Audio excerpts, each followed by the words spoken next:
I am sorry I cannot speak French. Mais parlions no français.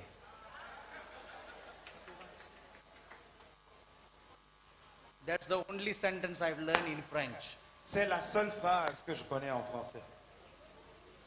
I want to sincerely thank our Bishop Mbafor for inviting me to come to Cameroon.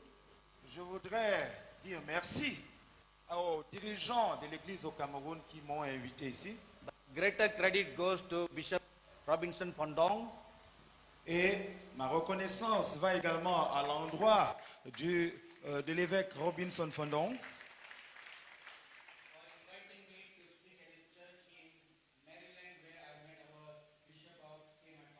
de m'avoir invité à rendre ministère dans son église où j'ai rencontré l'évêque Mbafo.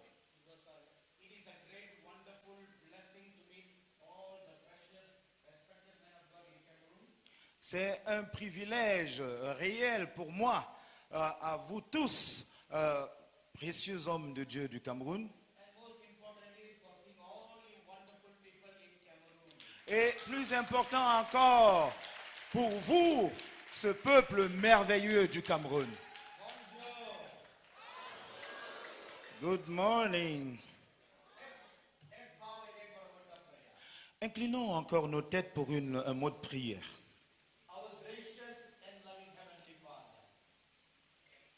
Notre Père céleste plein de grâce,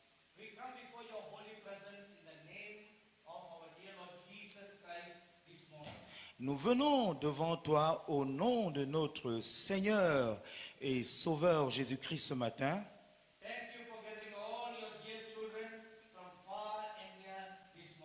Merci d'avoir amené tes chers enfants de près et de loin ici ce matin. Pendant que nous sommes rassemblés dans ta sainte présence, nous prions que tu viennes maintenant manifester ta présence au milieu de nous. Seigneur Jésus,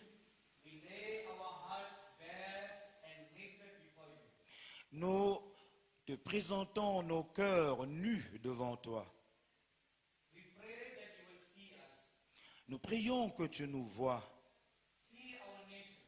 que tu vois notre nation, que tu vois nos cœurs et que tu nous fasses connaître tes voies. Esprit du Dieu vivant,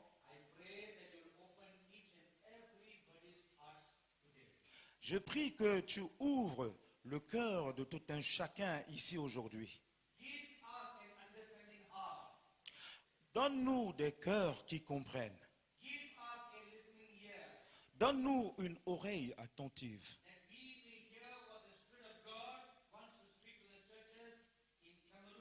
Afin que nous puissions entendre ce que l'Esprit de Dieu veut dire aux églises au Cameroun. Au nom de notre Seigneur Jésus-Christ, nous prions. Amen. S'il vous plaît, asseyez-vous.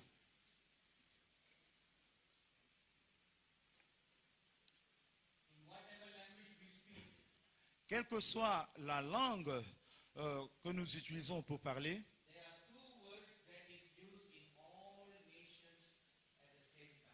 il y a deux mots qui sont utilisés dans toutes les nations de la même manière. Et ces deux mots-là n'ont pas besoin d'interprétation. Alléluia et Amen. Amen. Vous voyez, il n'y a pas d'interprétation. Donc maintenant, nous connaissons deux mots internationaux. Parce que Alléluia et Amen n'appartiennent pas à ce monde. Ils sont venus du ciel.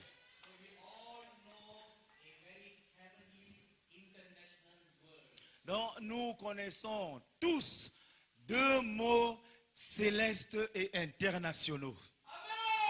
Amen. Amen. Amen. Maintenant, cela nous a réveillés tous.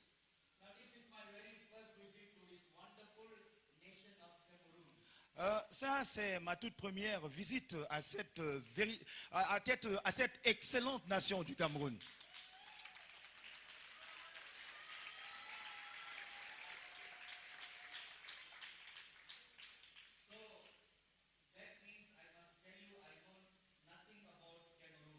Donc, cela veut dire, je dois vous le dire, que je ne connais rien du Cameroun.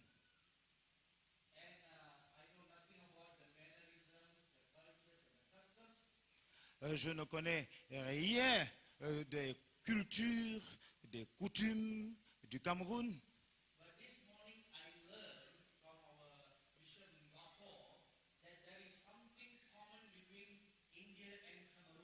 Mais ce matin, j'ai appris de l'évêque Joseph Mbafor qu'il y a quelque chose de commun entre l'Inde et le Cameroun.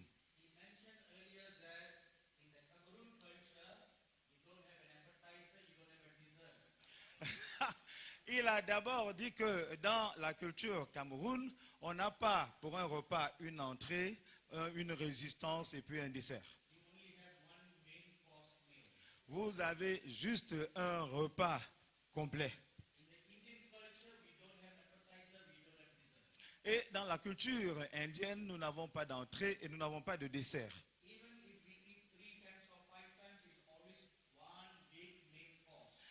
Même s'il nous arrive de manger une fois ou plusieurs fois, c'est toujours un même repas principal. Mais je ne connais pas suffisamment les habitudes alimentaires du Cameroun. Mais dans la culture indienne, il est recommandé de manger 3 grands repas par jour. Ah, 3 grands repas, pas en un jour. 3 grands repas en une session.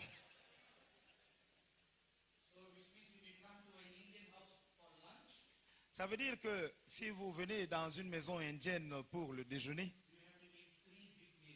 vous aurez à en manger 3 grands repas.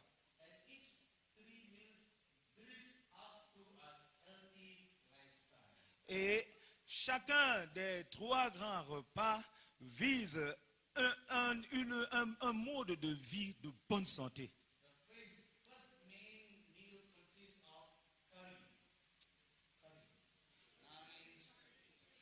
Ok. Ok. Donc, chaque grand repas est constitué de tout, le riz, les épices. Les épices. Vous savez, il y a beaucoup d'interprètes dans la salle.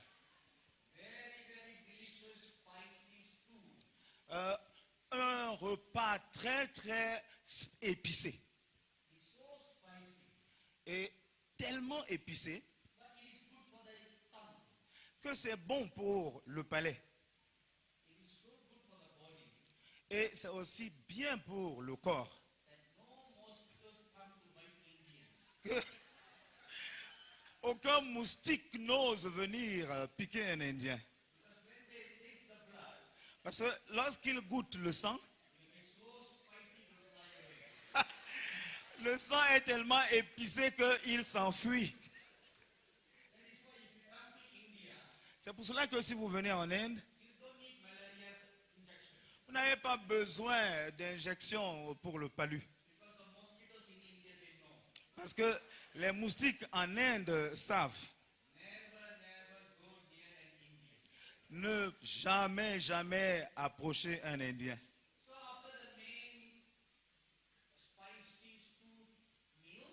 Donc, après ce repas copieux et épicé, il y a le deuxième round. C'est le pepper soup, le bouillon. Et on le verse sur le riz. Maintenant, ce pepper soup facilite la digestion. Et il est supposé nettoyer de ton système les épices.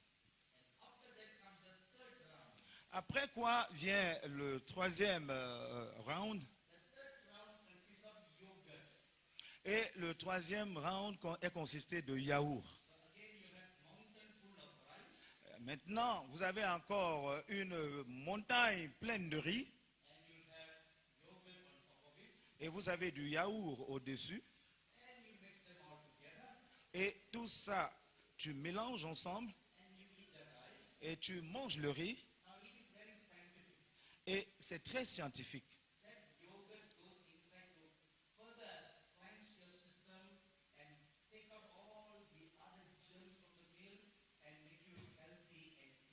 Alors, ce yaourt est destiné à entrer dans le système pour continuer la purification apportée par les précédentes nourritures et te rendre encore plus fort, plus en santé. Bienvenue en Inde pour un repas.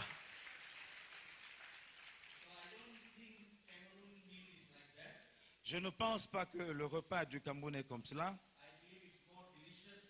Je crois que c'est beaucoup plus délicieux. Amen. Amen. Et c'est ainsi que tout continue. Quand je viens dans une nation, je prie toujours demandant au Seigneur comment il regarde cette nation. Quelle est son opinion sur cette nation? Comment voit-il l'Église? Quelle est son opinion au sujet de l'Église? Ça, c'est quelque chose que je demande toujours au Seigneur par la prière. Si vous lisez Apocalypse chapitre 2 et 3,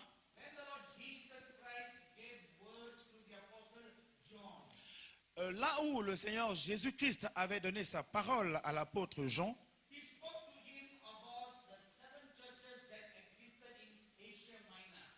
il lui avait parlé des 7 églises qui existaient en Asie mineure.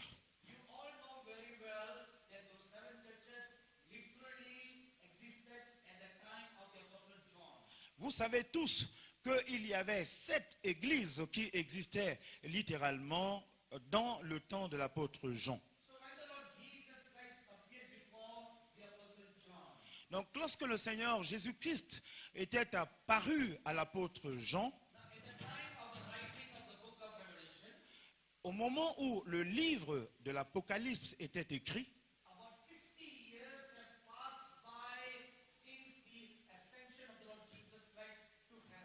environ 600 ans s'étaient écoulés après l'ascension du Seigneur Jésus. 600 000 ans. Ah, 60 ans. Merci. Donc, après 60 ans,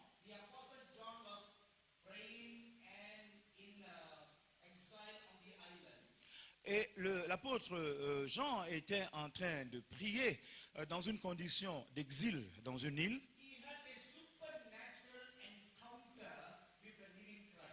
Et là, il avait eu une rencontre surnaturelle avec le Christ vivant. S'il vous plaît, retenez une chose.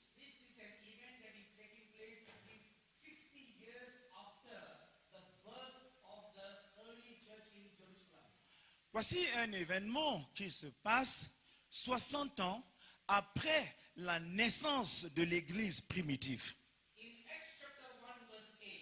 Dans Actes chapitre 1, verset 8,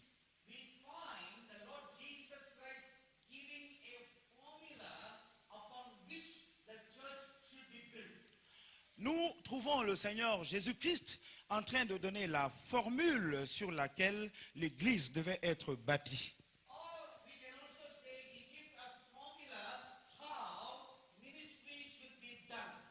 Nous pouvons également dire que là, il donne une formule de comment exercer le ministère. Le Seigneur Jésus-Christ a dit,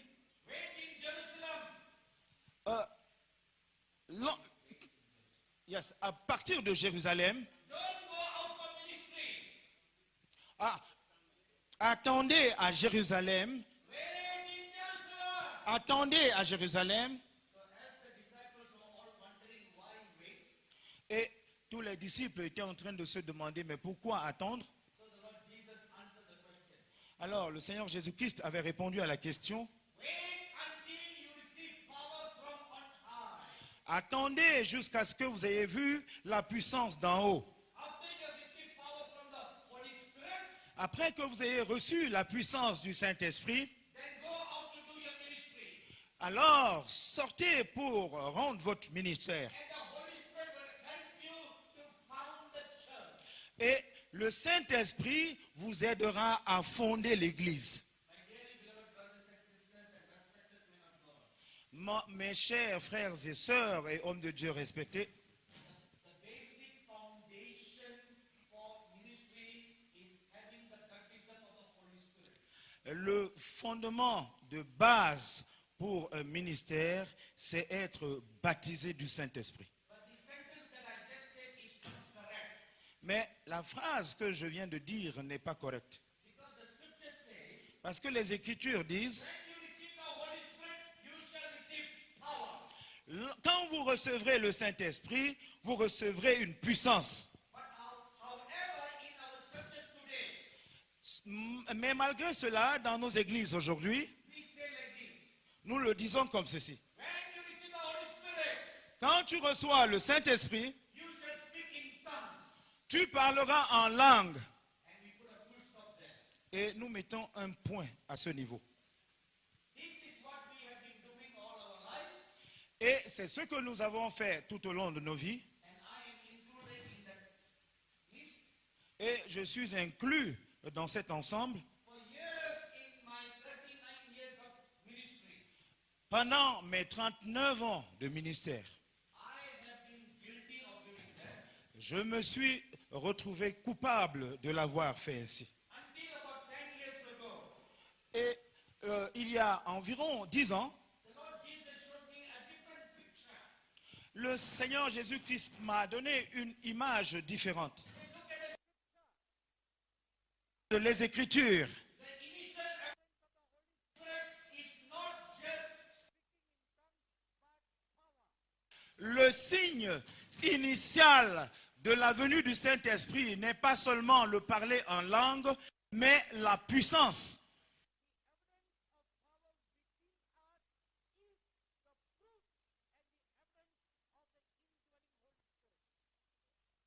Puissance est l'évidence de la véracité du Saint-Esprit habitant en nous. the speaking in tongues is an external evidence of the indwelling Holy Spirit. Le parler en langue, c'est l'expression extérieure du Saint-Esprit demeurant en nous. It is also the external evidence of the indwelling power of the Holy Spirit. C'est également l'expression extérieure de la puissance du Saint-Esprit résidant en nous. That is why in Acts chapter 3, C'est pour cela que dans Actes chapitre 3, when the apostles Peter and John went to the church or the synagogue as usual on a Saturday morning, lorsque le Saint-Esprit avait amené Jean dans la synagogue un samedi matin, they have been going to the same synagogue week after week. et ils allaient dans la même synagogue semaine après semaine, And there was a lame man sitting there begging as usual. et il y avait un paralytique qui était assis là, mendiant comme d'habitude. And this lame man has been begging for years from his birth. Et il avait été paralytique depuis toutes les années, depuis sa naissance. When he saw Peter and John, Lorsqu'il avait vu Pierre et Jean, like he has done for everybody, he stretched out his hands and asked for money. comme il avait l'habitude de le faire à l'endroit de tout le monde, il avait tendu sa main pour recevoir de quelque argent. Usually many people will just walk past by, D'habitude, beaucoup de gens qui passaient devant lui passaient tout simplement, or they will give some loose coin. ou alors il mettait entre ses mains quelques pièces sans importance. That is what we always do. C'est ce que nous faisons toujours. But when Peter came to that man, Mais lorsque Pierre était venu devant cet homme, and he stretched out his hands to us, l'Écriture, il a tendu sa main vers lui, Peter looking at him said, et Pierre, regardant cet homme, I don't have any money to give you, lui a dit, je n'ai ni or ni argent à te donner, but I have one thing to give you. mais j'ai une chose à te donner. Silver and gold have I none. L'or et l'argent, je n'en ai pas. What is the one thing that Peter had to give him Quelle est cette unique chose que Pierre devait lui donner, that will totally change his life forever? qui allait totalement changer sa vie pour toujours? If Peter had given him money, Si Pierre lui donnait de l'argent, that will help him to buy one meal to eat. ça allait l'aider à acheter un repas à manger. But Peter looking at him and said, Mais Pierre, regardant ce paralytique, a dit, I have something that I will give you j'ai quelque chose que je voudrais te donner, so that you don't have to continue your life like this anymore. afin que tu ne continues plus à vivre ta vie comme ceci. And then he said, stand up and walk. Ensuite, il a déclaré, lève-toi et marche. In one instant, the Bible says, power came into his body. En un instant, dit la Bible, la puissance est descendue dans son corps. Power flowed through his veins and strengthened his paralyzed bones and legs and made him leap and jump. La puissance est descendue à renforcer ses membres paralysés et lui a donné la capacité de bondir sur ses jambes. You see two things in this incident. Vous voyez deux choses dans cet incident. One, Un, the apostle Peter spoke with boldness. l'apôtre Pierre avait parlé avec hardiesse. Secondly, Deuxièmement, he did not pray for that lame man. il n'avait pas prié pour le paralytique. He did not pray. Il n'avait pas prié. He just commanded. Il avait juste ordonné. He saw the ministry of the Lord Jesus Christ. Il avait vu le ministère du Seigneur Jésus-Christ In almost all instances of ministering to the poor and deprived people, dans toutes les occasions de son ministère à des pauvres et nécessiteux, except in one incident, the rest of the time, the Lord Jesus Christ did not pray for the lame, deaf, dumb. sauf dans une seule circonstance, mais dans toutes les autres, le Seigneur Jésus n'avait pas prié pour un nécessiteux. He always spoke the word. Il proclamait la parole. He commanded a healing. Il commandait la guérison. Only in John chapter 11 you read Ce n'est que dans Jean chapitre 11 que l'on lit that the Lord Jesus Christ prayed before raising Lazarus from the dead. que le Seigneur Jésus-Christ avait prié avant de ressusciter Lazare des morts. So the apostle Peter was an eyewitness to the powerful ministry of the Lord Jesus. Donc l'apôtre Jean était l'apôtre Pierre était un témoin oculaire du ministère de Jésus tout au long de sa vie. He came to the realization, Il avait fini par réaliser if I have the power of the Holy Spirit, que s'il a le pouvoir, la puissance du Saint-Esprit, he remembered the words of the Lord Jesus. il s'était souvenu des paroles du Seigneur Jésus. In John chapter 14 verse 12, Dans Jean chapitre 14 verset 12, the works that I do, you will do. les œuvres que j'ai faites, And vous ferez greater également. works than this you will do. Et vous ferez même des œuvres plus grandes que celles-ci. He pondered over those words. He pondered over those words. Il avait réfléchi sur ces paroles. The works that I do, you will do. Les œuvres que je fais, vous les ferez. How did the Lord Jesus do those works? Comment est-ce que le Seigneur Jésus-Christ accomplissait ces œuvres? He spoke those words. Il proclamait ces paroles. Or rather, we can say, he commanded a miracle. Ou encore, nous pourrions le dire mieux, il commandait un miracle. That was the key. C'était la clé. He commanded the word. Il commandait la parole. The apostle Peter remembered the Psalms. Et l'apôtre Pierre, s'était souvenu de cela. Psalms 107 verse 20 says, Et il s'était également souvenu du psaume 107 qui dit, He sent forth His word and healed them. il envoya sa parole et les guérit. He sent forth the word, meaning He spoke the word.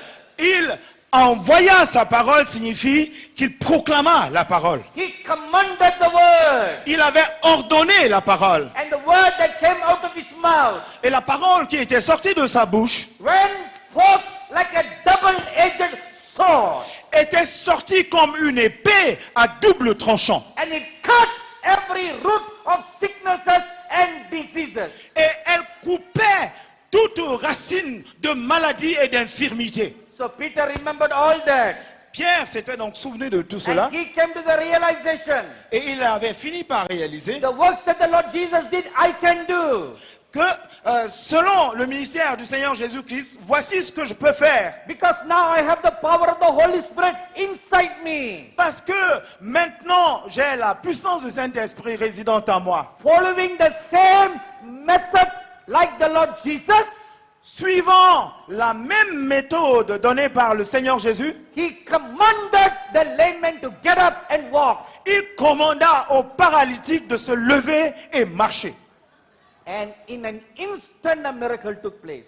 Et en un instant, le miracle se produisit. Now again I want to bring your attention to two things. Maintenant, une fois de plus, je voudrais attirer votre attention sur deux choses. Number one, Un, they received the power of the Holy Spirit. ils avaient reçu la puissance du Saint-Esprit. Now let's focus on the first point.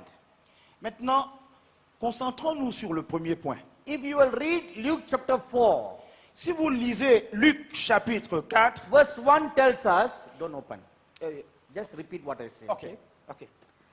In Luke chapter 4 verse 1, Dans Luc chapitre 4, verset 1, we read that the Lord Jesus Christ was baptized in the Holy Spirit nous lisons que le Seigneur Jésus-Christ avait été baptisé du Saint-Esprit and he was led by the Holy Spirit into the wilderness to fast and pray for 40 days. et il avait été conduit par le Saint-Esprit dans le désert où il avait jeûné 40 jours.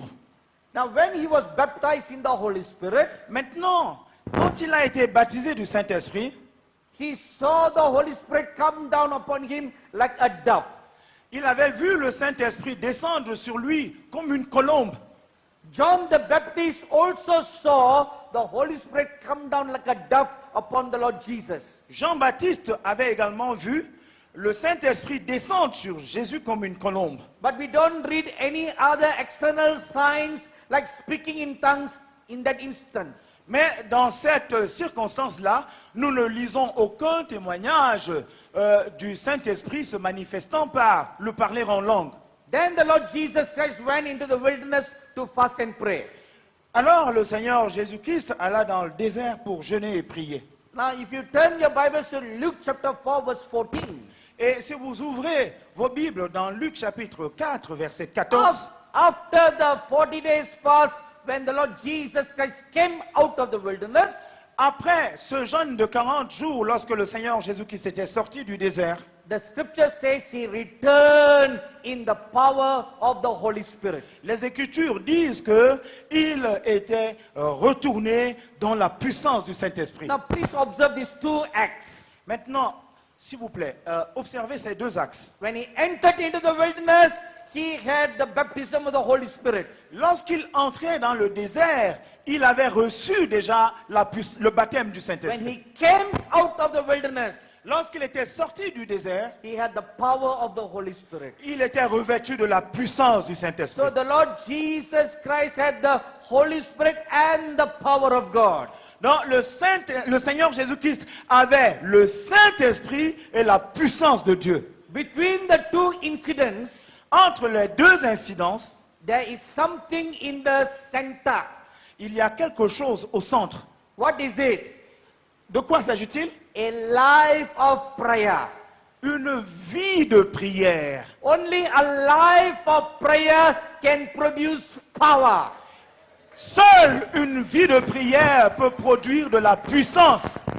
No matter who we are, Quel que soit qui nous sommes, no matter what kind of big ministry or small ministry that we do, quel que soit le grand ministère ou le petit ministère dont nous avons la charge, without a life of prayer, all our ministry is useless.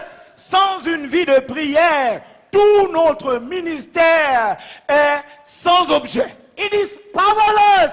est impuissant, It is weak.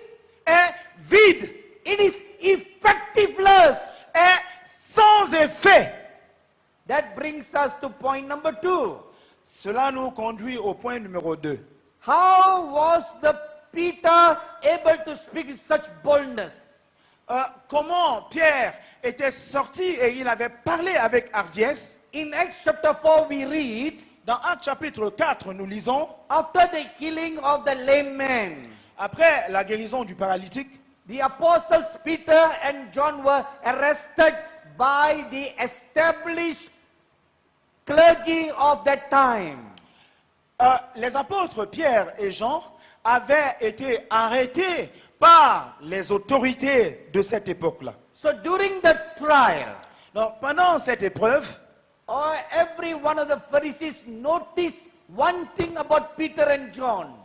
les pharisiens avaient remarqué une seule chose de la vie de Pierre et Jean. Acts chapter 4 verse 13 says, Actes chapitre 4, verset 13 dit, they found that Peter and John was not learned men. ils avaient réalisé que Pierre et Jean n'étaient pas des hommes instruits. They did not have basic education. Ils n'avaient pas reçu une éducation de base. Not only basic education, Non pas seulement cette éducation, but they did not enter into any seminary for theological education. mais ils n'étaient allés à aucun séminaire pour une éducation théologique. That is a big problem. Ça, c'est un gros problème. Because even the Pharisees confronted the Lord Jesus Christ many times on that issue. Parce que même le Seigneur Jésus-Christ avait été confronté par les pharisiens sur cette même question. In Luke chapter 4 we read, Dans Luc chapitre 4, nous when lisons, he first came to Nazareth to preach, quand il était arrivé la première fois à Nazareth pour prêcher, the reaction by the Pharisees is like this. voici à quoi ressemble la réaction des pharisiens. Who is this man? Qui est cet homme? Who is he? Qui est-il? What they were asking is this. Voici réellement ce qu'ils étaient en train de demander. Which Bible school did he go? Can you say it Which again? Bible school? Oh, de quelle école biblique est-il sorti? Which seminary did he went? De quel séminaire est-il sorti? Who is his spiritual father? Qui est son père, son mentor spirituel? Who is his mentor? Qui est son mentor? These were the questions they were asking. C'est ce que ces gens-là étaient en train de demander. Then someone answered, Ensuite, quelqu'un a répondu, we know him. We know him. nous le connaissons, He's a carpenter's son. c'est le fils d'un charpentier. He's not Gamaliel's son. Il n'est pas, Gamaliel. il n'est pas le fils de Gamaliel. He's not Gamaliel's student. Il n'était pas étudiant de Gamaliel. He's an ordinary carpenter's son. C'est un fils de charpentier ordinaire. And carpenters don't know any education. Et les charpentiers ne jouissent d'aucune éducation. They don't have any titles in front of their names. No title. Ils n'ont aucun titre devant leur nom. No reverend, no doctor. Ils n'ont pas révérend, ils n'ont pas docteur. Only patient. C'est Patient, no doctor, patient. juste comme les patients. No titles. Aucun titre. So they had a problem with him. Donc ils avaient un problème avec lui. But this is not a new problem. Mais ce n'est pas un nouveau problème. When he was 12 years old, Lorsqu'il avait 12 ans, that was when he first had this problem. c'est en ce moment-là qu'il avait eu ce problème pour la When première he, fois. when he asked some questions to the learned Pharisees, lorsqu'il avait posé des questions à des pharisiens très instruits, they again looked at him and they asked him, et ils lui ont demandé, which Bible school did you go? à quelle école biblique es-tu allé? We always want to know what is the theological background of a person. Nous cherchons toujours à connaître l'arrière-plan théologique des gens. In case any one of you want to know about my background, Au cas où quelqu'un parmi vous voudrait connaître mon arrière-plan, I'm sorry to disappoint you, I have none. je suis désolé de vous décevoir, je n'en ai aucun.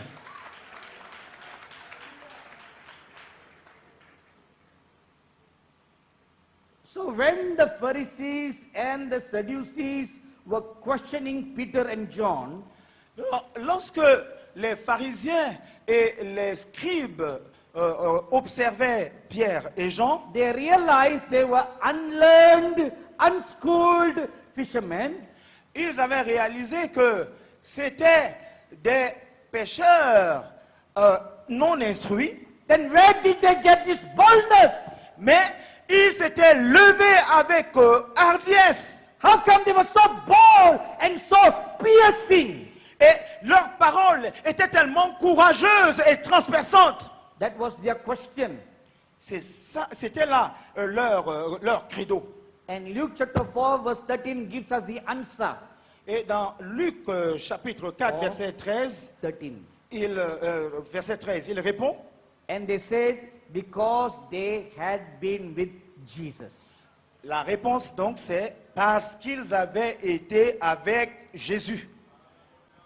Being with Jesus means Marcher avec Jésus signifie you have a yoke together prayer life. vous avez un joug commun au moyen de la vie de prière. Not just a religious prayer life, Pas simplement une vie de prière religieuse, but a yoke together intimate prayer life where you enter into the bosom of the Lord Jesus Christ and talk with him. mais un joug commun lorsque tu entres intimement dans le sein de Dieu pour rencontrer le Seigneur Jésus et prier avec lui. That was the experience of the Lord Jesus Christ. C'était ça l'expérience du Seigneur Jésus-Christ. In Proverbs chapter 8 verses 30 to 32, Dans Proverbe chapitre 8, verset 30 à 32 dit, and John chapter 1 verse 18, et Jean chapitre 1, verset 18, these two scriptures tells us ces deux écritures nous disent that the Lord Jesus Christ dwelled in the bosom of God each time he began to pray. que le Seigneur Jésus-Christ allait demeurer dans le sein de Dieu chaque fois qu'il devait aller prêcher. My dearly beloved brothers and sisters and respected men of God, Mes frères et sœurs bien-aimés, hommes et femmes de Dieu respectés, now I will share with you what the Lord Jesus Christ showed me about Cameroon. je vais partager avec vous ce que le Seigneur Jésus-Christ m'avait montré au sujet de 10 chambres. Du Cameroun, pardon. The whole of yesterday I was praying and seeking God about how he looks at Cameroon. Toute la journée d'hier, j'étais en train de prier et d'attendre devant Dieu pour connaître comment il voit le Cameroun. And this morning when I came to this church, Et ce matin, quand je suis arrivé dans cette salle, while the worship was going on, pendant que l'adoration était en cours, I saw a vision of the Lord Jesus Christ. j'ai vu une vision du Seigneur Jésus. And then he began to speak to me and show me about how he looks at Cameroon. Et il a commencé à me parler et me dire comment il regarde le Cameroun. And how he looks at the church in Cameroon. Et comment il regarde l'église au Cameroun. But he, with great disappointment, said this. Mais avec une grande déception, il a dit ceci. This nation is filthy and unclean. Cette nation est impure et pleine de péchés. And he's going to send his water to clean this nation. Mais qu'il allait envoyer son eau pour purifier cette nation. Please don't clap your hands, just listen. S'il vous plaît, n'applaudissez pas, écoutez tout simplement. Open your heart and you listen. Ouvre ton cœur et écoute. This nation is filthy and unclean. Cette nation est pleine d'impureté et sale. He's going to send his waters to clean this nation. Il va envoyer ses eaux pour laver cette nation. Why does he want to do that? Pourquoi veut-il faire cela? Because he wants to walk in this nation. Parce qu'il veut travailler dans cette nation. I see the Lord Jesus Christ J'ai vu le Seigneur Jésus-Christ standing in one end of Cameroon on the right side of the map. se tenant sur une extrémité du Cameroun selon la carte. That is from the eastern side of Cameroon. C'est-à-dire à partir de l'est, de l'extrême est du Cameroun. I see his feet outside the borders of the eastern part of Cameroon. J'ai vu ses pieds en dehors des frontières de l'est du Cameroun. He appears like a very gigantic person standing there. Il est apparu comme un géant se tenant là, He's waiting to step his foot into Cameroon attendant de mettre son pied à l'intérieur du Cameroun and walk from the east to the west. et de marcher de l'est à l'ouest. He wants to do that.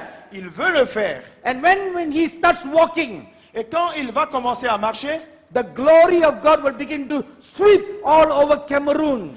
la gloire de Dieu va balayer tout le Cameroun. My dearly beloved brothers and sisters, Mes chers frères et sœurs, this is the word of the Lord for Cameroon.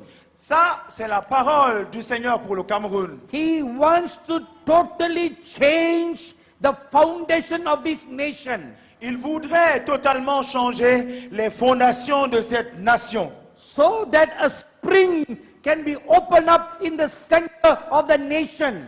afin que une source soit ouverte au centre de la nation. You become a fountain of healing and health. Et vous deviendrez une fontaine de guérison et de santé. Where these refreshing waters that will be opened by the Lord. Il y a une eau rafraîchissante qui sera ouverte par le Seigneur It will water the land, et qui va arroser le territoire, change the soil conditions of this land, changer la condition du sol de ce territoire and make this land to be fruitful and to multiply. et amener ce pays à être fructueux et à multiplier. Your land that now looks very barren and unfruitful, Votre terre pourrait donner l'impression d'être très stérile et ne portant pas de fruits. will begin to yield its strength and become fruitful. Quand il va commencer à produire, à faire jaillir son ruisseau, ce territoire deviendra fructueux.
The many hidden minerals in the land will come out into the open. Les nombreuses richesses du territoire deviendront alors évidentes. And God will cause Cameroon to be prosperous and successful. Et Dieu